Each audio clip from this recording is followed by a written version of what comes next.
Beliau berkata jawatan kuasa teknikal MA63 yang dipengerusikan beliau sendiri akan membincangkan perkara MA63 berdasarkan topik dan memberikan keutamaan kepada isu-isu yang tidak melibatkan masalah undang-undang mahupun teknikal yang mendalam. Bila dah diputuskan di peringkat teknikal, barulah dibawa kepada majlis tindakan untuk final approval, dibawa ke kabinet dan akhirnya akan dibawa kementerian-kementerian untuk membuat pindaan kepada segala undang-undang. Jadi proses itu masih panjang sebab kita kena dapat persetujuan kabinet, lepas persetujuan kabinet kena bawa ke parlimen. Dan parlimen ni pula memerlukan 2/3 bersetuju. Kalau tak disetujui, maka tak lulus.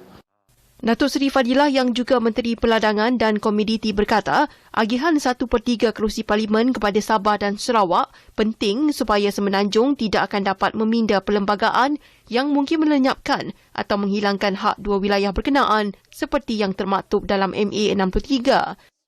Ya. Begitu juga dengan kerusi. Okay. Mengapa kerusi 30% itu perlu diagihkan di antara Sabah dan Sarawak? Okay. Sebab kalau perlembagaan, ada perkara yang mesti diputuskan 2/3.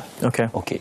Kalau sekarang ini, ambillah kalau di Semenanjung ni semua bergabung, dia orang nak batalkan hak-hak Sabah dan Sarawak, boleh dilaksanakan di Parlimen tanpa consultation dengan Sabah dan Sarawak.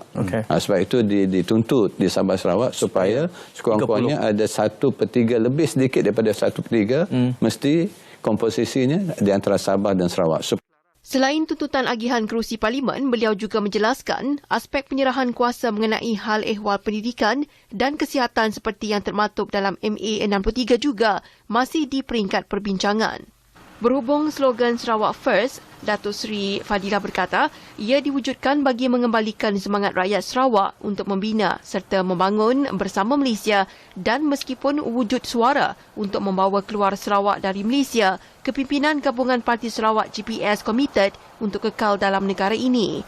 Menyentuh mengenai Malaysia Madani, menurut Datuk Seri Fadilah, konsep yang dibawa Datuk Seri Anwar Ibrahim itu bukan sahaja untuk mengukur pembangunan daripada aspek ekonomi serta fizikal, tetapi juga memberikan manfaat dalam konteks insaniah.